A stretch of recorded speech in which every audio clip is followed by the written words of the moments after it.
Hello, I am Jake Collins, and this is my commentary for the 5th episode of the Mummy the Animated Series, Eruption.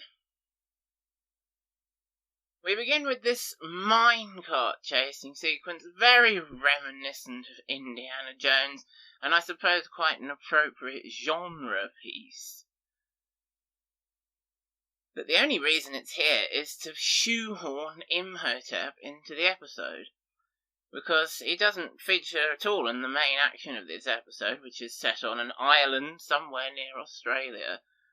So, someone's obviously thought, Tom and Greg have obviously thought, we've got to get Imhotep in the episode somewhere, he's the title character. We'll have this minecart chasing sequence at the beginning. And here's the opening, so here's my review. A reasonably worthwhile pit stop, 7 out of 10. I really hate Ishi. She is unnecessarily unpleasant at all times, and definitely languishes at the very bottom of my well-used contemporary companions for Alex list. On the other hand, Alex himself shows a compelling mix of characteristics here, not all of them entirely positive, of course, but all of them appropriate and believable, and again comes through as the most skilful and courageous of boy heroes, which I really like to see.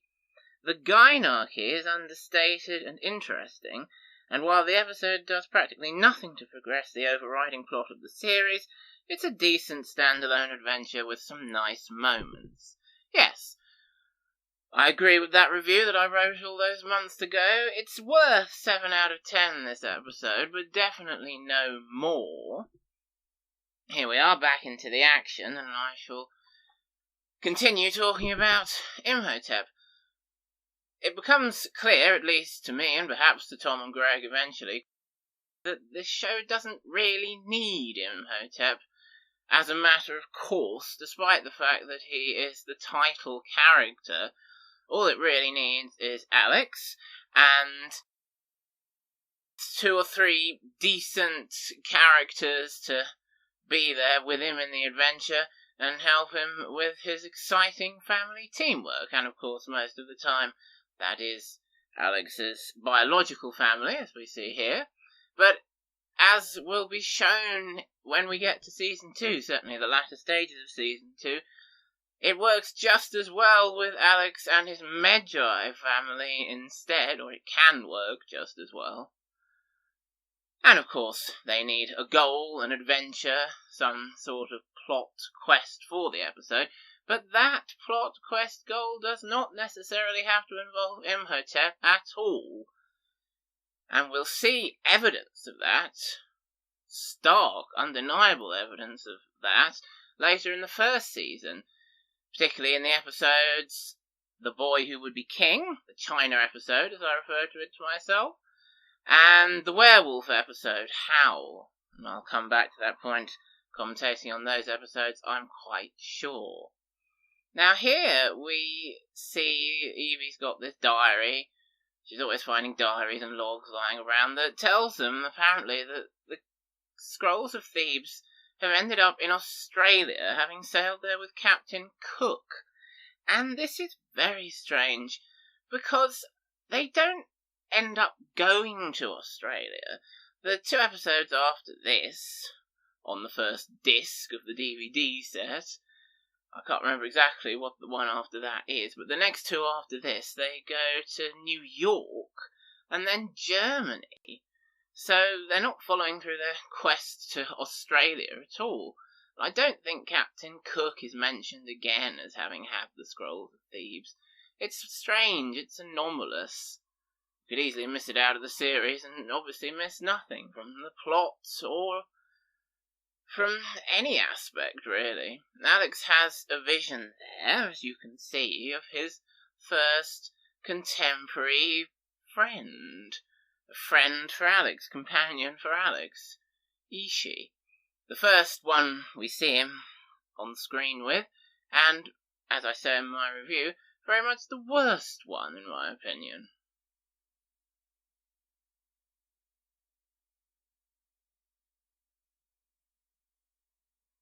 Because Ishi is horrible at all times, a right cow for absolutely no reason. I call this a pit stop in my review, but it's not really a pit stop. It's supposed to be a pit stop on the way to Australia, but it isn't, because as I say, they don't make it to Australia. It's very strange. And I was having a look at the end of the episode to see who'd written it, because there are several reasons I thought maybe it was one of those renegade writers who write slightly anomalous episodes, as I was discussing last time. But actually, I was surprised to see that this one is written by Tom and Greg. So obviously it was supposed to have a place in the series, be an important episode that the main guys who developed for television have scripted, and that does surprise me for a couple of reasons, which hopefully I'll remember and tell you about when we get to them.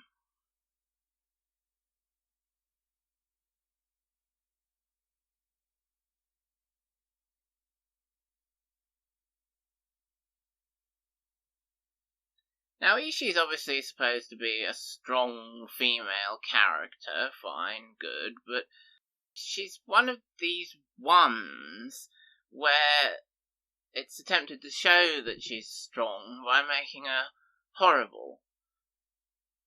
And there's a fine line, isn't there, between a feisty character and an absolutely horrible for no reason complete bitch character.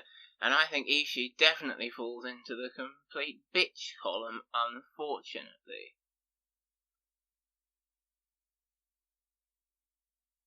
Now, it's partly the way she's written, but it's partly to do with the delivery of the lines, and that struck me here in her first scene, her first non-vision scene, where she rescues Alex and Evie from this quicksand. And what she actually says, you don't have to say as nastily and confrontationally as Dion Kwan actually says it, and you could make Ishi a much friendlier character. Evie says at the end of the scene, oh, she's friendly, and I thought, oh, the way she read those lines, she doesn't seem friendly to me. You could easily say in a much more friendly way, oh, you're not from round here, are you? People normally avoid the quicksand. Make a bit of a joke out of it, but she's really scathing about it.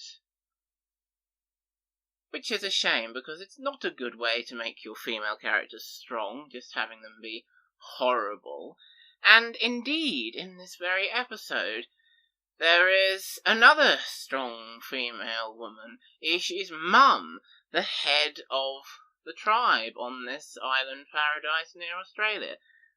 And as I say in the review, the gynarchy is understated and interesting. And Ishi says here, meet the chief of our tribe, my mother. And you can see there are men and boys living in the village as well. They're not all kept in a cave and let out once every 7 years for breeding or anything.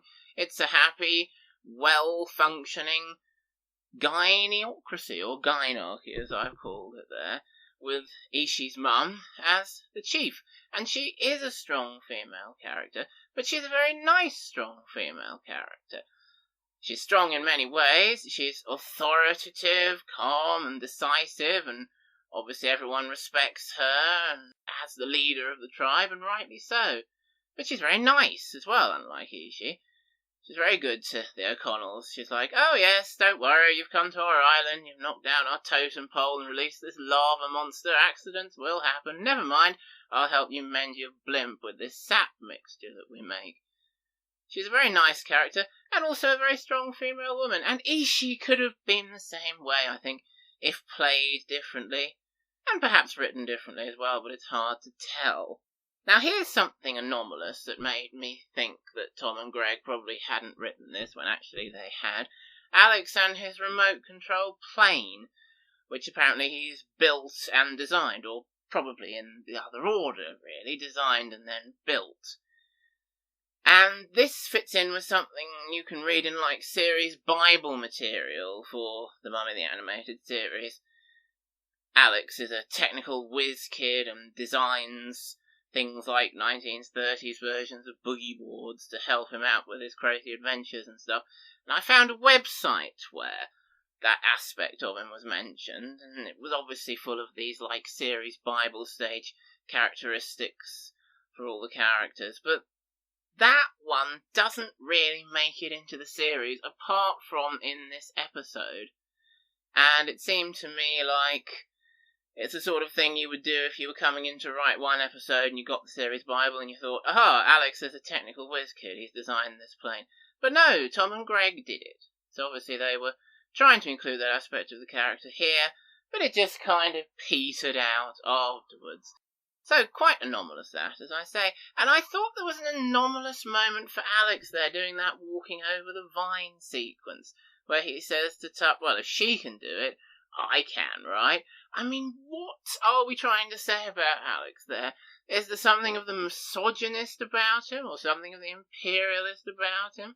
I mean, if she can do it, well, I can do it because I'm a boy, I can do it because I'm white. I don't know.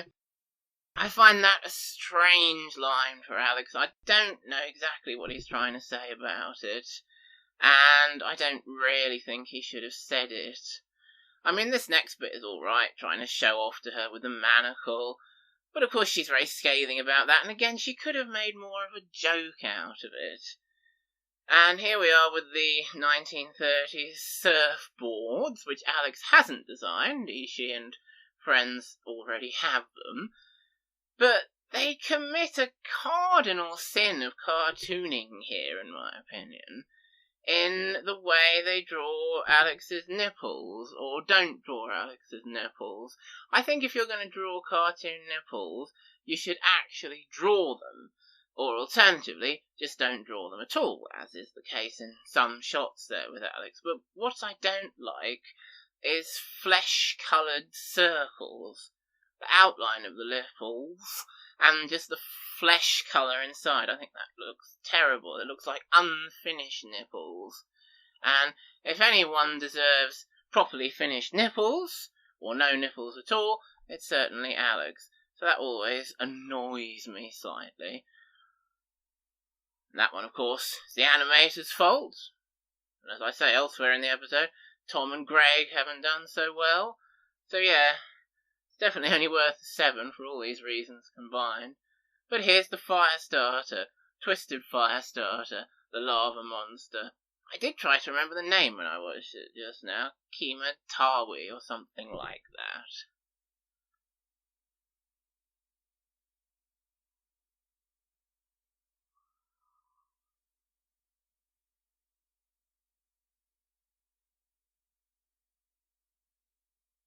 And they come up with some very complicated plans to fight it, involving the fire extinguishers and the sap mixture, and the engines from Alex's remote control plane that he's designed.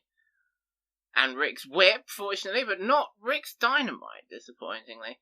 It is a strange and anomalous episode in many ways. But it's okay, it's pretty good. It has some nice moments, so yeah. It's a solid 7 out of 10, but certainly no more in my opinion.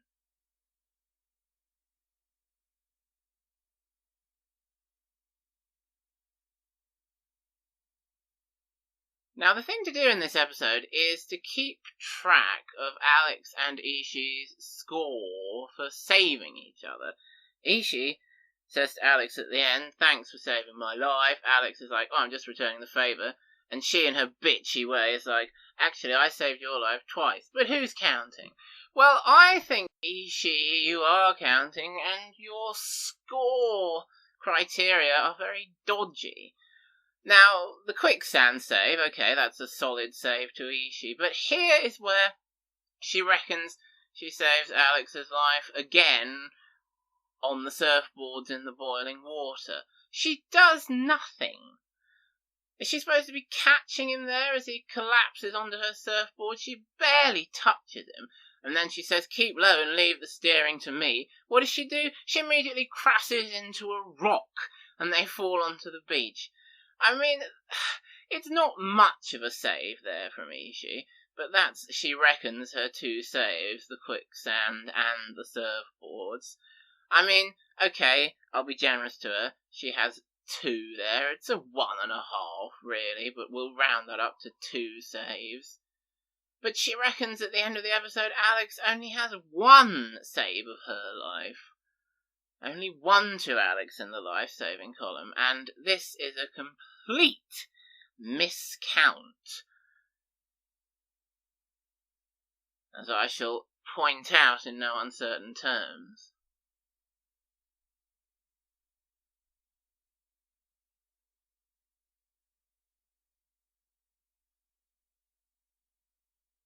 Yes, this is where they make this very long, complicated plan about using the motors from Alex's plane and putting the sap in the fire extinguishers.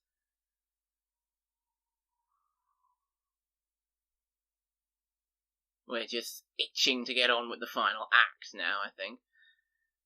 And Ishi's run off in order to do something reckless. There's just nothing good you can say about her, really, because it's not even that she's going to run off and succeed in doing this reckless thing. She needs Alex to save her ass.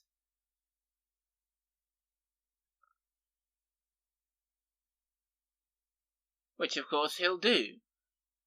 Although she doesn't deserve it. The legend of the fire walker, walk over the lava in front of the beast to appease it. Well, I wonder who that's going to be. Ishi thinks it's going to be her. No, obviously it's going to be Alex.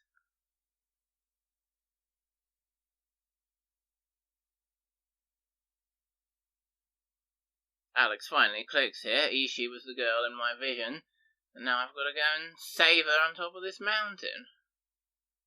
But of course, being Alex, he's not saying it in a grouchy way like I am.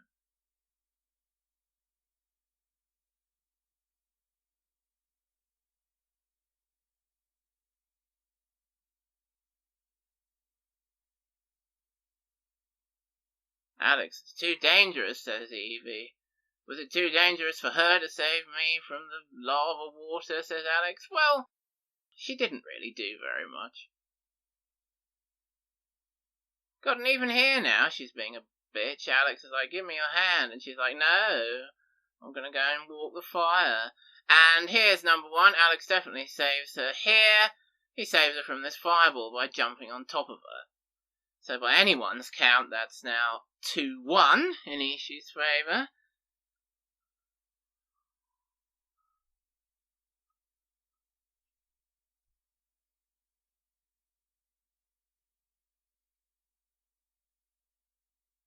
Yes, plenty of Zephyr damage in this episode, of course, as I was mentioning on an earlier commentary.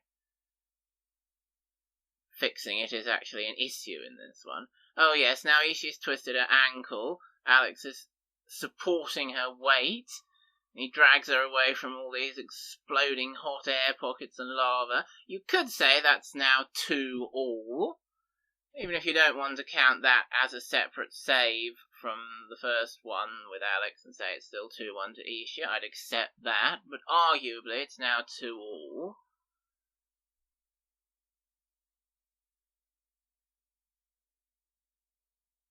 And what does Alex do here? He puts Ishi on his back and walks over the tightrope ladder with her, thus being the firewalker to appease the creature. I can't believe the bitch is giving him backseat driver advice while clinging onto his shoulders for dear life. Ungrateful cow. So this is now definitely 2-all on the life-saving score, if not 3-2 to Alex. And look what happens here. The ladder breaks. Alex catches it. He's holding his and Ishi's entire weight with his right hand, and he climbs her to the top of the ladder. Now, okay, you could say the whole ladder sequence is only 1 save, and the whole saving her from the fireball, lava, exploding sequence is only 1 save, but at the very least, that would be 2-all. But you could say, and certainly I tend to say, the score is now 4-2 to Alex. So really, if Ishi's keeping count, she's keeping count very badly.